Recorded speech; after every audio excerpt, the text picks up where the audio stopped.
crafty friends. Or should I say crafty family, because you are like my crafty family. Well, I wanted to share with you what I did. I haven't done this in a really long time, but I've run out of my coffee stained, or you can use tea or coffee, dyed paper. And so I made another batch, and I usually make like, 10 or 15 sheets. And all it is basically, this is cardstock, so on one side it's a little lighter. This is cardstock, like white cardstock. So I have several pages of cardstock and different papers. But let me explain what you do really quick. All you gotta do is, if you're gonna use coffee, either brew some coffee. What I did was take coffee filters, dump a bunch of coffee in it, and then bunched it together at the top, put a rubber band on it, and made like a coffee tea bag. And use 2 filters when you do it, so that it's a little stronger. Then I boiled some water in the microwave and then just popped it in, because I had like a big microwave measuring cup. It holds like 4 cups, I think.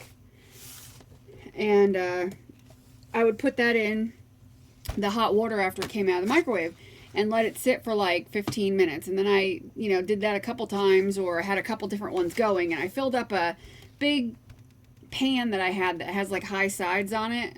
You don't need like super high sides, but and then I filled it. After it steeped really good and it got really dark and smelled really good too.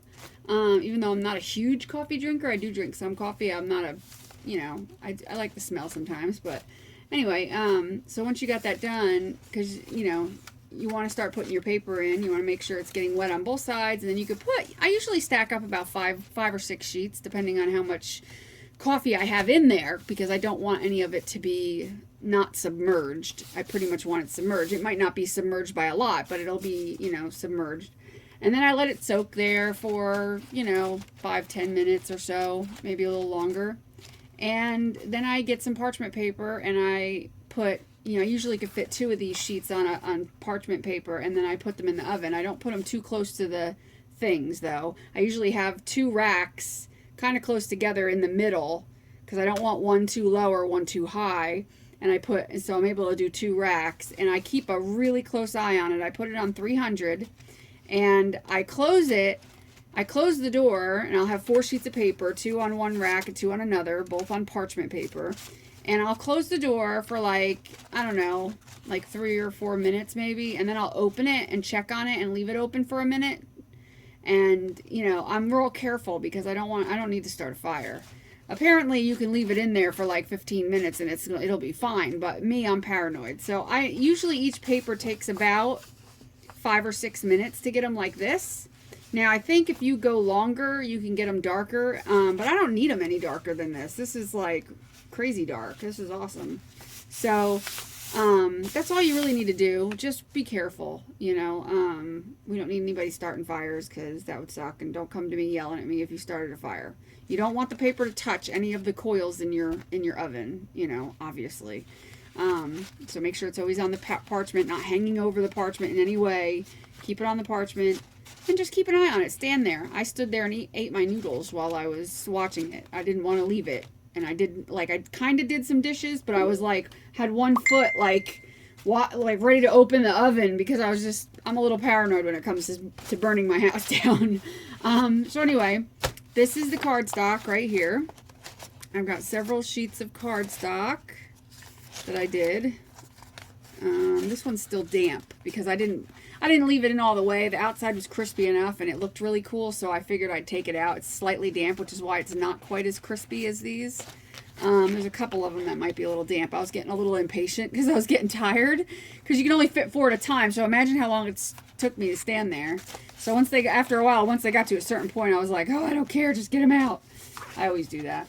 And then after I did that, I did some of that paper I told you in another video I had. It was the attendance sheet paper. I have a whole book of like a teacher's attendance book, and I've got 2 different kinds, and there's one of them. I thought that one came out cool. And how you get that effect is after you let it soak in your coffee, and you put it on your parchment, and either while it's in the oven and just pull the rack out so you can reach it. I squeezed, this was the paper towel I used.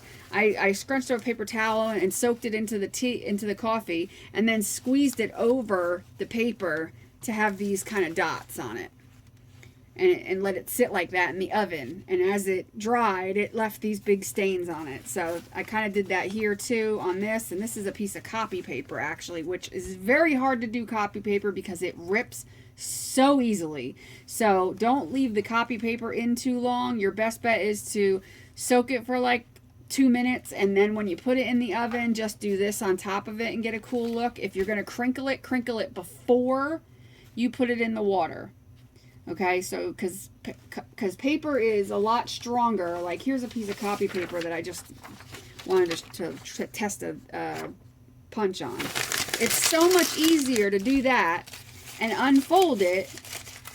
You know, it takes a second, but you're likely not going to rip it when you do this. I mean, that hole is from the punch, of course. But if it's wet and you do this, it's going to rip for sure. I mean, I didn't even crinkle it until after, and it had ripped on me just pulling it up out of the basin. So you want to be careful there to do this beforehand, and then you can do it as much as you want, and it's not going to flatten out much, so you'll still get the same effect. So that's copy paper, which I did a few pieces of it, and some of them came out a disaster and others didn't. That's another cardstock. That's another cardstock. Here's another one of those attendance papers. It had a perforation on the top of it already, I guess, to rip the sheet out and leave this part in for whatever reason. And as I grabbed it out of the water, I accidentally grabbed it on this end and it ripped. I mean, that's how easy it'll rip. But otherwise it's pretty cool, and I'll use that for something. Then these are the coffee filters I was using. I threw a couple of those in and they came out cool. I can use those for things. So I did a few coffee filters. More cardstock, and then more attendance sheets. One side's a little darker than the other, which I kind of like. Gives you a little variation. There's another one where it started to rip there, and then as I pulled it out, it ripped there. But that's okay if it rips. I'm not, you know, it'll still look cool on projects when I do it. Another thing. Here is a piece of copy paper that it ripped like crazy. So I kind of like folded it, and now it's kind of adhered to itself. So now it's a stronger piece of paper. So you can do that too. So let's say you have a piece of copy paper, wherever they went. Where'd it go? Let's say you have a piece of copy paper, which this one's not even completely dry yet, and it's really saturated wet and it starts to rip. If you could salvage it in some way and fold it over on itself, and fold it a few times over onto itself like this, and then pat it down and, like, you know, work it in, it'll pretty much stay like this forever and it won't unfold. I mean, it might unfold in some areas, but it'll still be cool for like certain things, you know. So you can always do that and kind of salvage it as best as you can. And then after I was done, I took the paper towels. Now these aren't just regular paper towels. These I get from Maggiano's, which is an Italian restaurant, and they're a chain, but there's not many of them. I think there's like 5 cities that they're in, or 6 cities.